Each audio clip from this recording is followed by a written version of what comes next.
22 goals were scored on match day 14 in the Nigerian Professional Football League with 4 draws, 6 wins, including 1 away victory. And the peak of the weekend was Dolphins getting a point at the home ground of league champions Caterpillars in a 2-2 draw. Hello and welcome. I'm Cecilia Omogbe and you're watching Sports This Morning. Here are the headlines. Now, when is the right time to start preparations for Olympic Games? 4 years too soon? How about 1 or 2? You get to find out on the program.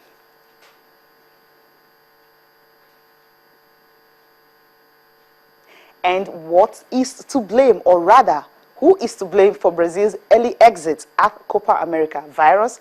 Well, it's the second successive tournament they will be failing to go past the quarterfinals, losing to Paraguay on both occasions. And the 129th Wimbledon starts today, and defending champion Novak Djokovic is facing his toughest first-round match against Philip Kohlschreiber on center court. Now let's listen to Babs Ogwande, the chairman Nigerian Basketball Association, Lagos State, and also Dan Ngeri, former president of Nigeria Athletics Federation. He's actually talking about the best way that Nigeria can prepare for major tournaments and also the need for a sports policy. Qualifying had nothing at all to do with our preparedness, with our skills. We had 12 boys, 11 of which hadn't been to Nigeria before. But see, these were hungry boys who rose on the plank, on the coattails of Nigeria to play and qualify Nigeria for the Olympics. Now, going away from that, we need to first put our house in order, put together proper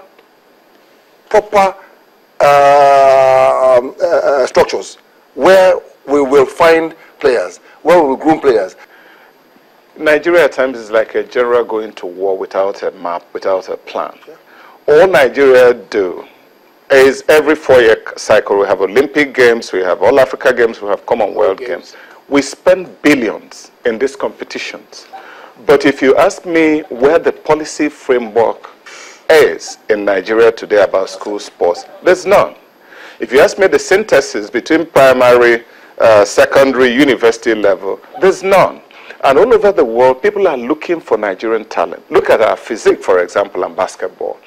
Take, for example, last London Olympics, we didn't win anything. Next year is 2016, there's nothing on ground, there's no budget, there's no support for athletes, there's no policy framework. So what are we following? Is an atmosphere of confusion and planlessness.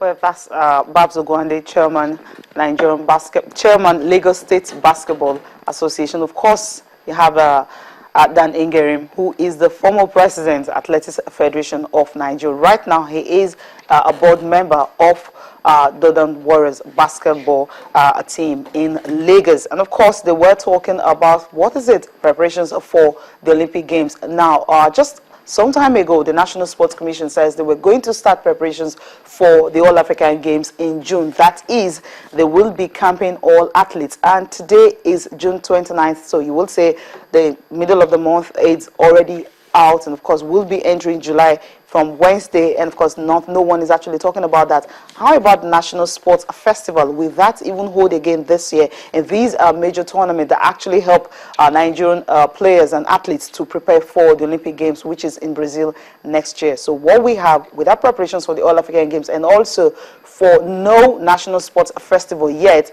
but everyone is saying that possibly in August, maybe when new ministers have been appointed and all that, they will actually they'll think of when the sports festival will hold this year. That's if it's going to hold anymore. And Olympics, of course, is just less than, more than 1 year, but 1 year and 2 months away.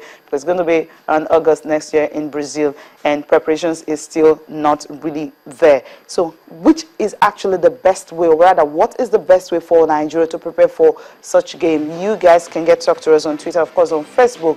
What do you feel the National Olympic Committee and, of course, the National Olympic Committee and National Sports Council should do for us to actually have adequate preparations? All these will definitely help for them to know the right thing to do, because right now people are thinking, okay, they don't really know the right thing to do. Will a sports policy actually help the country, to have a better preparations for Olympic Games? That's really the big question. So talk to us on Twitter, of course on Facebook, what you think about that. Well, Taya Salam joins me. Taya, good morning. Cecilia, good morning. Okay, let me put it this way, Cecilia. The performance that Nigeria actually had at the London Olympic Games, I don't think there's anyone out there that is really expecting Nigeria to surpass that, or to do a lot better than it was at the Olympic Games. And remember, the Olympic Games was really dismal for Nigeria. So the Olympics is next year, and that's not a lot of time. I heard you say about a year to prepare for a major competition like the Olympics. A year is not enough. It's not enough. I'm being brutally honest. It's not enough. So whatever they're going to do from now until then, I don't see how it's going to have any major positive impact on the performance of Team Nigeria at the Games. Okay, well, Danny Ngerim and Babs Ogwande were speaking yesterday on a Channel's sports program, Channel Sports, on Sunday. Of course, talked about a whole lot of stuff. Now let's come home. What is happening, Nigerian Professional Football League? Now, it was really an exciting weekend, and of course, you said before we actually came on, said we were talking about the draw. Between Caterpillars and Dolphins, how they were able to come from behind, to get that draw. Now, if you look at Caterpillars, their home ground is regarded as a fortress. Okay, we'll just quickly run through the result. Giwa FC are beating Academy Warriors by 3-1, and Ifeanyi and Wiki Tourists. Wiki Tourists were surprisingly right now at the top.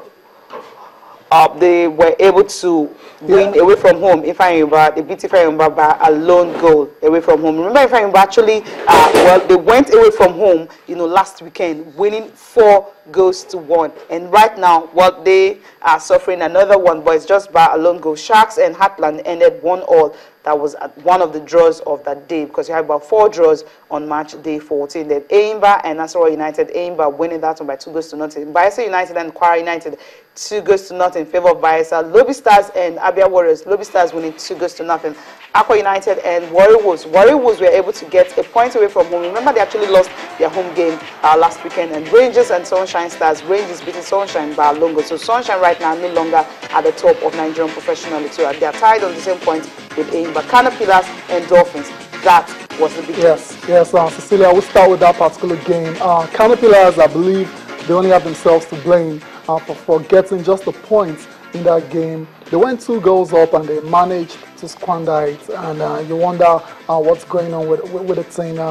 They look like they're lacking a little bit of confidence at the moment, and it was good to see Dolphins really take advantage of it. It was a really exciting game, and once Caterpillars went 2-0 up, you thought the game was over, but Dolphins, they just didn't lie down, and they just kept coming until they got the goal. I have to say, the goal Caterpillars conceded first. Goalkeeper's error, definitely should have done better with the save there. I feel like it wasn't. That's not like him. And that's the guy you were talking about last week that was missing. Perhaps that's why they lost to Sunshine Stars. But he returned yesterday and made that mistake. But I'm not really blaming him for the performance of Caterpillars. But things happen. You can make mistakes, and unfortunately, he did one on that day, and it really cost Caterpillars.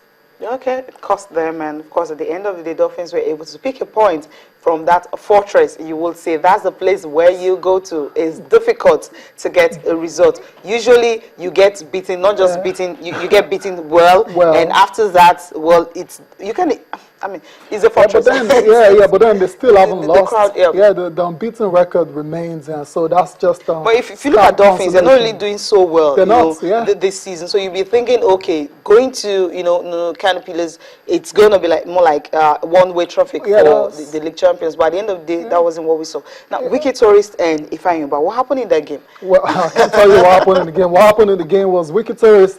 These guys are really proven to be very good travelers. They're very good tourists, and they went all the way to Ifeanyi to get all 3 points. By the way, that was their 3rd away win of the season, and now you understand why they're on top of the league. It's a surprise one for football watchers in Nigeria, because at this time of the season, no one really gave Wiki Torres any chance to be on top. You expect the usual suspects like Canopilas and Aimba, you know, and Atland to be on top. But then Wiki Torres so far so good. Touring the league they've been very well. Yeah, they've been very impressive. Yeah, we'll see how they hold on for the rest of the season. It's still very early, so we can't really read much into it. Okay, we'll see how they really hold them, because remember how Heartland started so well. Exactly. Saying, okay, what we have now is to win the trophy, but right now, well, they're not there anymore. We just have two crucial big teams. You have Eimba Sunshine Stars, closely followed by Giwa FC, and of course that's what the league actually look like right now. You have the Wiki Tourists, surprisingly the leaders. We'll hope what's going to happen on match day 15 and see if they can really maintain that. But having a good away form and touring away, going away from home and getting to win games are usually what is crucial for Nigerian Professional Football League, because usually it's so tight. Now check the goals that were scored, 22 goals. And if you look at that, 4 of it actually coming from the game between Canopilas and Dolphins. Yeah, just to round off on the Premier League, I believe really that I saw the goal of the season between Canopilas and what's the other team? Dolphins. His name is God's Power. It's a shame we can't bring the goal now. What a goal! Solo goal from the midfield. He just ran out the defense and they just couldn't close him down, and it just went on and on and on. Faced the goalkeeper, and goalkeeper had no chance. And it was a very, very good goal. We'll bring the goal definitely. Definitely we'll bring it. Very soon, yeah. It was a very good goal. God's Power and Neil Funk, I think that's his name. Okay, now quickly talk about the Women's World Cup. Well, we talked about the fact that Super Falcons, they're out, but you still have, the powerhouses, kind of countries that have won it 4 times. You have Germany, and of course you have USA, and in the FIFA Women's World Cup, this is the 7th edition, because in that edition you're having them actually winning it. How many times? Well, 4 times between them. Twice USA have won. Germany, they've won it twice. Just Japan, Norway, and of course are the teams that have been able to break even at the FIFA Women's World Cup. We'll see who's going to win this particular one, but you're having 2 powerhouses actually facing in the semi-final fixtures starting from tomorrow. Japan and England. Surprisingly, England is actually the pick of the pack in this one, because no one actually gave them a chance to get to this particular stage at all.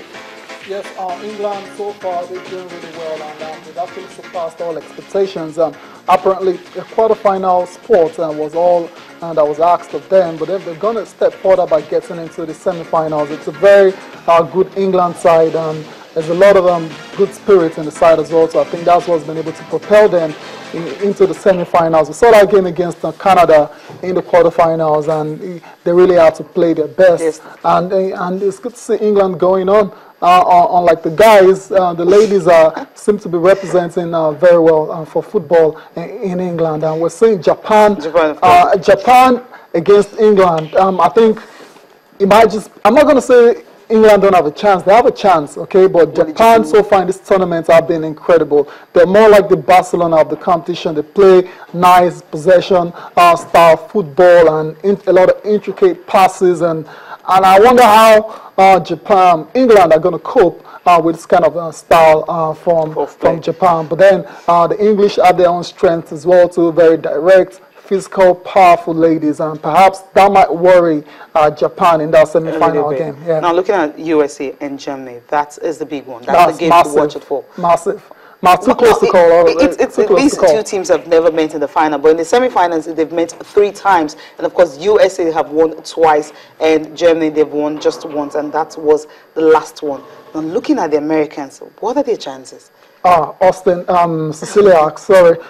They've got a chance. They've got a puncher's chance. And so far in this tournament, they've not really blown teams away. They've been grinding out results, and that's how they played from the start of the competition. They have a very stingy defense. Yeah, they've considered just 1 goal, and that was the first game, right, against Australia. Exactly. And what did they say about championships being won by defense, right? The USA have a very good defense, and perhaps that might really, help them in this game against Germany. But then If I had to choose, if I was to choose the winner, if you like put a gun to my head, I want to choose a winner. I might want to go for Germany. Because they've scored 20 goals so far in this tournament. Yeah, but then like you're having the best of strikers, yes, and of course the best defense coming together. So who's gonna win? I don't know. If you score more goals, if you don't score goals, you don't get to win a tournament, and that's what Jose Mourinho usually tells his team. So try to score, and of course defend. So if you can do that, then. I'm looking forward to this particular one. It's going to be really explosive. I think, still going for the Germans. I think we're in for a very good semi-final matchup. I can't wait. I just can't wait. Now, quickly look at the papers. Okay, what are we talking about? Starts with Sports Day, and the first one here is Ambrose survived Celtic clearout. Okay, he's still there. He's still the man there. Oh. Then you have at the top page, you have a PSG, Neymar, and Angel Di Maria. Okay, that would definitely not be possible. Now, Moses gets Spurs link, and Ejide heads to Turkey. I'm worried about Ambrose, Cecilia. Towards the end of last season, he didn't get a lot of playing time, yes. And Celtic have actually gone on to sign Derek Boyata from Manchester City. So I was thinking he was going to leave. Yeah, but now I don't know, but there's still a lot of time though, so he might still leave. If it becomes clear later on that it's not going to get enough playing time, then I think he should leave. Because right now, yeah, exactly. Yeah, you need to be playing regularly now, especially when we have the new lad that's about to take his place in the national team. So it's Leon Balogun, right? Yes, exactly. Yeah, so he needs to be playing regularly to get a look. Yeah. And Moses gets Spurs link. Yeah, hopefully he moves. Moses has to move away from Chelsea. There's not two ways about it, and Cecilia is not going to play for Chelsea.